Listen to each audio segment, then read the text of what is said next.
So hey everyone, John Byrne here. I am sitting here with Colby Boppel.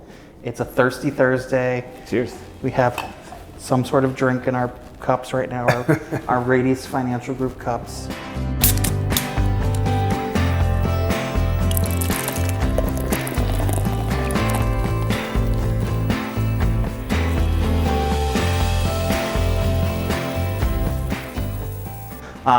Colby obviously works at Radius Financial. He's a loan originator. And we are doing something fun today, Colby, with our drinks. Pee-wee's Playhouse style. Word of the day or words of the day. We'll take a little sip of our drinks and we'll keep on going, hopefully, and hopefully make it through this interview. I'm excited. So our words today, mortgage, student loans, and you'll figure out why we're talking about student loans in a few. So Colby, tell me a little bit about yourself, what you do. Well, I work for Radius Financial Group. I've been there for about 3.5 years. My job is simply to help people get financing to purchase a home or a second home or an investment property or refinance. So Nice. I come from a teaching background, so it's sort of the same idea. I enjoy helping people and excited to have the opportunity to do so. Nice. Yeah. So something recently came up about a change in guidelines for student loans. Yeah, cheers. So why don't you go over a little bit about kind of what's changing with that? Sure. So most people I work with are usually buried in student debt, and that's what's preventing them from purchasing a home. And a lot of these buyers are typically FHA buyers. Maybe their credit score is a little low or their debt to income ratio is a little high. So the great news is starting August 16th, FHA has come up with new guidelines that allows us to, where a buyer would typically, if they had no payment for their student loans, or some people are on income-based payment, good call, we would still have to count 1% of whatever their total student loan balance is against them as a debt. That's a killer, right? That's crushes people. Yeah. So the good news is now we can count 0.5%. So we can cut that amount in half, or if you're somebody who's on an income-based plan, we can also use that amount as well. So I can tell you right now that within this news and going through my pipeline, there are a number of people I've already found that were not qualified prior to and now will be. So for the laymen out there, the people that can't do math in their head, Yes. that basically means if they had $60,000 student loan debt, Yep. Good call. prior to, it would count as $600 a month in their debt.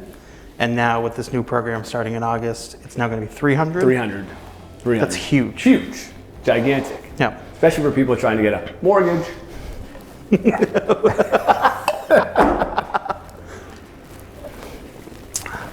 Yes, but very exciting. Very, very cool for those buyers. I think it's been a long time coming.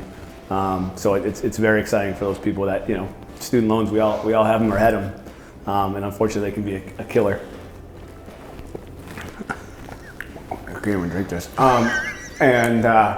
So yeah, it's exciting. Yeah. It's exciting. It's going to help a lot of people get into a home that couldn't prior to.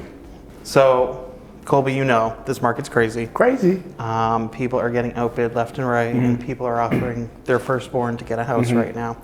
Any words of wisdom or help you can give people to get their offers accepted out there? Yeah, certainly. So I understand everyone's frustration, but I think a lot of the advice that I'm giving to people now in this crazy market where prices are going over asking, and it seems to be the big thing being the appraisal, right? Yep. Everybody wants to technically waive the appraisal, but as you and I both know, that means really you're just covering the difference between what you're buying the property for and the appraised value that comes back in lower. Yep. There was a time where putting 20% down looked better than putting 10% down. But now I'm advising a lot of the buyers that I work with to, if you're planning on putting 20% down, put down 10% and then use that additional 10% for that appraisal gap, because that seems to be the big one. The only negative impact on the buyers is, yes, you will now have mortgage insurance because you're putting less than 20% down, Yep. but it's usually very minimal and it gets you in the home and you can get rid of it very quickly if you want to. Yeah, especially if this market keeps on going Correct. and your value of your home keeps on going up. Have it reappraised, you could probably get rid of that PMI in Exactly. a year. Very quickly, if not sooner. Yeah. Yeah, certainly. So no, I think that people have a number in their mind that they're willing to put down. If it's 20%, I mean, your out of pocket's not going to change, but now you're in that home that you may not have been because you have that money to bridge that appraisal gap. Yeah, I think that's incredible advice, actually. So thank you. My pleasure. So thank you for being on. Talking about student loans. Yeah, gotta have one more drink. So guys, if you have any questions, please reach out to me. I will connect you with an amazing guy like Colby right here. He can answer all your mortgage questions. Yeah, cheers. And I will see you next time. Cheers.